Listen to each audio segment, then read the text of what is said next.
حي على الفلاح.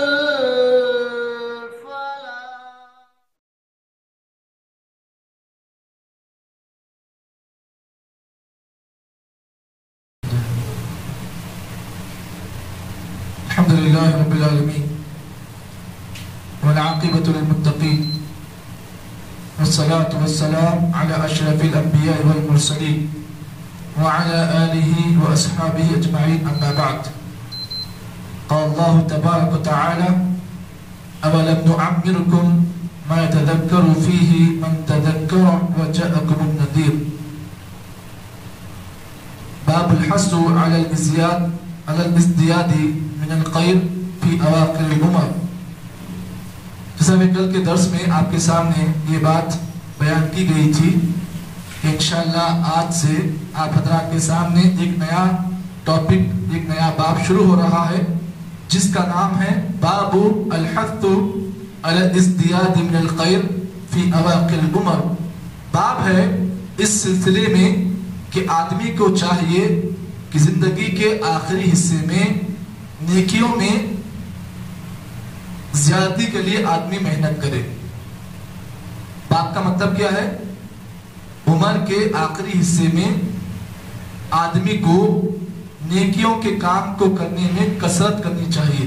یعنی نیکی کے کام جہاں بھی اس کو مل رہے ہیں آدمی اس میں محنت کرے. کب؟ عمر کے آخری حصے میں.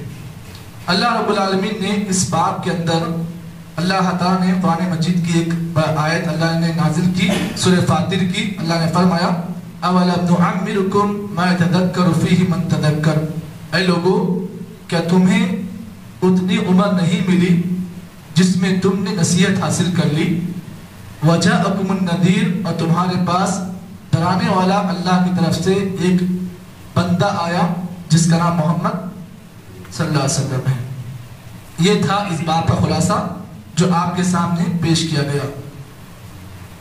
اس حدیث کے اندر، اس باب کے اندر یہ بات بیان کی گئی کہ اللہ رب العالمین نے اس امت کے لوگوں کے لیے نبی اکرم صلی اللہ علیہ وسلم کی زبانی یہ بات بیان کی کہ اس امت کے لوگوں کی عمر 60 اور 70 سال کے بیچ میں رہے گی. یہ وہ عمر ہے جس میں اللہ تعالیٰ نے اپنے بندوں کو اس عمر کے اس حصے میں زیادہ سے زیادہ نیکی کا کام کرنے کا اللہ نے حکم دیا ہے. اب یہاں پر بعض علماء نے اختلاف کیا. اختلاف یہ ہے کہ کیا کوئی آدمی 60 سال کی عمر میں نیکیاں جمانے میں کوشش کرے یا پھر 40 سال کی عمر میں. بعد نے کہا کہ 60 سال کی عمر جب انسان کو مل جائے تو آدمی 60 سال کی عمر سے پہلے نیکیاں کرنے میں آدمی محنت کرے. بعد نے کہا نہیں، 40 سال کی عمر جب آدمی کو حاصل ہو جائے تو آدمی 40 سال کی عمر سے ہی نیکیاں کرنا شروع کر دے. نیکیاں تو کر رہا تھا لیکن اب 40 سال کی عمر کے بعد آدمی کو نیکی کے کام اور مزید کرنا چاہیے. بعض علماء نے یہ بھی لکھا ہے کہ آدمی کو چاہیے کہ وہ 18 سال کی عمر جب اس کو مل جائے، 18 سال کی عمر سے ہی آدمی جو ہے نیکی کے کام کرنے میں مزید محنت کرے. یہ 3 اقوال آپ کے سامنے پیش کیے. پہلا قول 60، بعض نے کہا 40 اور بعض نے کہا 18. راجح قول جو اللہ کے نبی کی حدیث سے ہمیں معلوم ہوا کہ آپ علیہ السلام کی اگر آپ سیرت کا مطالعہ کریں تو نبی اکرم صلی اللہ علیہ وسلم نے بھی عمر کے 40 سال کے بعد سے ہی آپ نے نیکیوں میں محنت کی. ویسے تو آپ نیکیاں کرتے تھے لیکن 40 سال کی عمر میں آپ کو نبوت ملی اور 40 سے لے کر تقریباً 23 سال مکمل 63 سال آپ کو ملی. اس میں سے 40 سال کے بعد کا اگر آپ پیریڈ دیکھیں تو نبی اکرم صلی اللہ علیہ وسلم نے ان 23 سالہ اس پیریڈ میں آپ نے بہت نیک کام کیے. تو پتہ یہ چلا کہ آدمی کو چاہیے جب اس کی زندگی کا کانٹا 40 پر آ کر اگر رک جائے، اب اس کانٹے کی رفتار کو آپ تیز کرنا چاہیے. 40 سے پہلے کانٹا سلو جا رہا ہے یا میڈیم جا رہا ہے تو چلے گا، لیکن 40 سال کے بعد آپ کی عمر کا جو رفتار ہے، جو کانٹا ہے نیکیاں کرنے کا جو کانٹا ہے، اس کو آپ تیزی کر دیں. کیوں؟ اس لیے کہ 40 سال کے بعد کچھ بھی ہو سکتا ہے. آدمی کی وکٹ بھی اکھڑ سکتی ہے یا آدمی بیمار بھی ہو سکتا ہے. تو 40 سال کا جو عمر کا جو حصہ ہے، اب اس کے بعد سے جتنی زندگی آپ کو مل رہی ہے 50 یا 45 یا پھر 55 یا 60، اگر یہ عمر آپ کو مل گئی نا تو اب اس میں اللہ کا شکر مان کر نیکیاں بہت کریں۔ اب اگر 60 کے بعد بھی اگر جینے کا موقع مل رہا ہے، 60 سال کے بعد بھی، اب اس میں کیا کریں؟ اللہ کا شکر ادا بہت کریں، بہت بہت، اتنا زیادہ کریں کہ اللہ تو نے مجھے اور موقع دیا نیکیاں کمانے کا۔ چلیے اس سلسلے میں آپ کے سامنے مکمل باتیں میں نے پیش کی۔ اب آئیے اس باب کی جو پہلی حدیث جس کو امام نووی رحمہ اللہ نے اس باب میں بیان کیا ہے، بڑی پیاری حدیث ہے، اور یوں سمجھیے کہ آج کے اس درس کا خلاصہ اس ایک حدیث میں اللہ کے نبی نے بیان کیا ہے۔ راوی حدیث حضرت ابو ہریرہ رضی اللہ تعالی عنہ ہیں، فرماتے ہیں وعن ابی ہریرہ رضی اللہ تعالی عنہ عن النبی صلی اللہ علیہ وسلم قال اعذر اللہ الى امرئ اخر اجلہ حتی بلغ 60 سنہ، رواہ البخاری۔ کہاں کی حدیث ہے یہ؟ صحیح بخاری کی۔ اس حدیث کو آپ ضعیف نہیں کہہ سکتے کیونکہ حدیث صحیح بخاری کی ہے، اتھینٹک روایت ہے۔ راوی حضرت ابو ہریرہ رضی اللہ تعالیٰ عنہ ہیں، فرماتے ہیں اللہ کے نبی نے فرمایا اعذر اللہ امرئ اخر اجلہ حتی بلغ 60 سنہ۔ اس پوری حدیث کا ترجمہ یہ ہے کہ کسی آدمی کو اگر 60 سال کی عمر مل گئی تو اللہ رب العالمین اس آدمی کے پاس کسی عذر کو اللہ نہیں سنتا ہے۔ پھر سے بولو ترجمہ، اللہ کے نبی نے فرمایا کسی آدمی کو اگر 60 سال مل جائے، 60 سال کی عمر اگر کسی انسان کو مل جائے اور وہ انسان 60 سال کی عمر ملنے کے بعد اگر کوئی نیک کام نہیں کیا یا پھر دین کا معلومات اس نے حاصل نہیں کی تو اللہ تعالیٰ کسی عذر کو اس کے نہیں قبول کرے گا۔ یہ مطلب ہے۔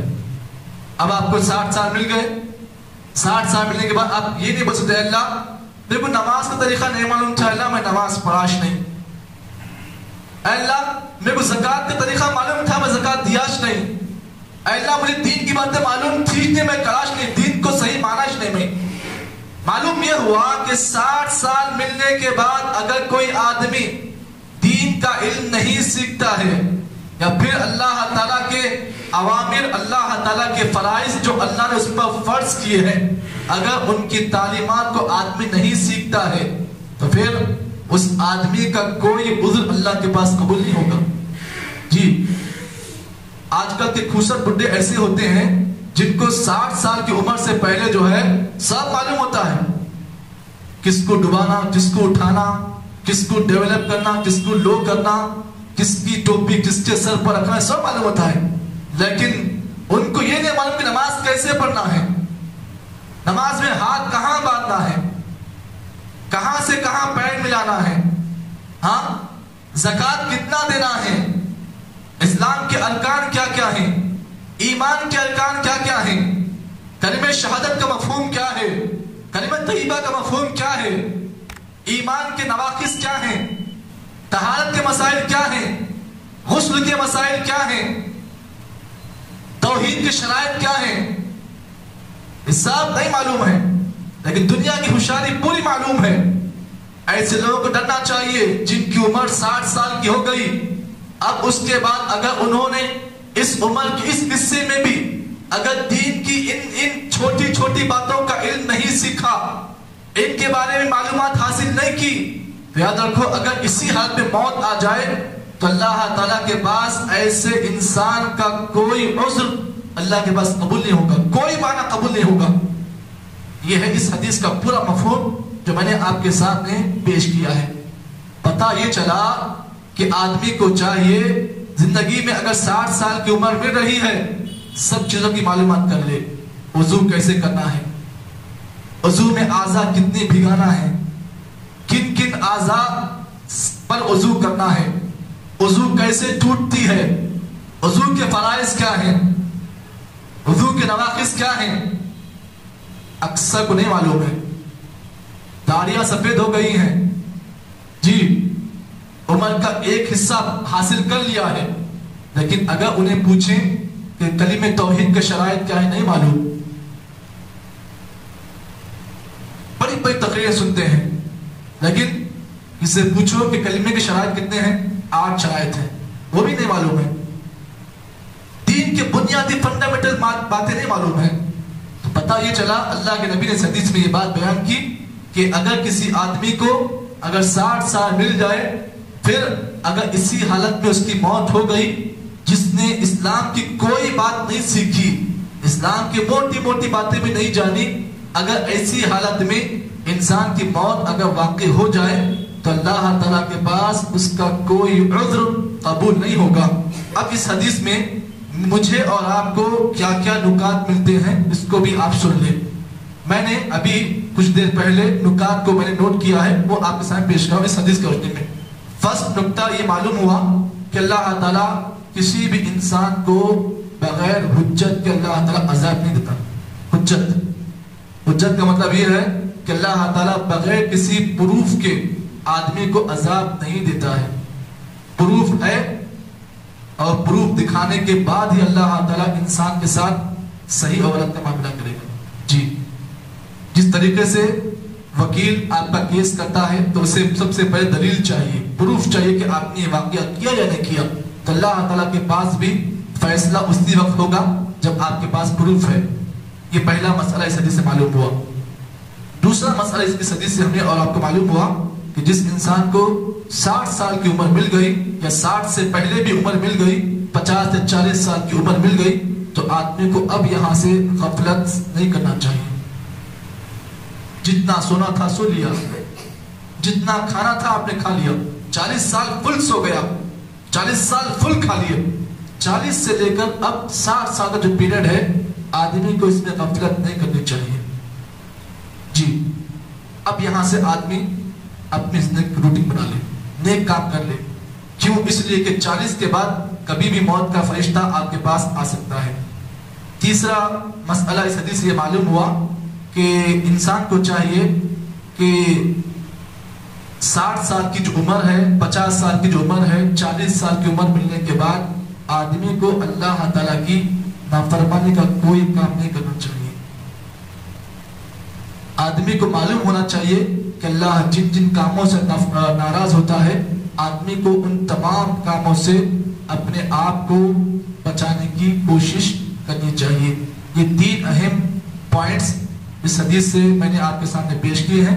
اللہ سے دعا ہے کہ اللہ تعالیٰ مجھے اور آپ کو جتنی باتیں اس حدیث کی روشنی سے پتہ چلی ہیں ان تمام باتوں کے مطابق عمل کی توفیق عطا فرمائے۔ سبحان اللہ بحمدہ، سبحانک اللہم وبحمدک، نشہد ان لا الہ الا انت، نستغفرک ونتوب الیک۔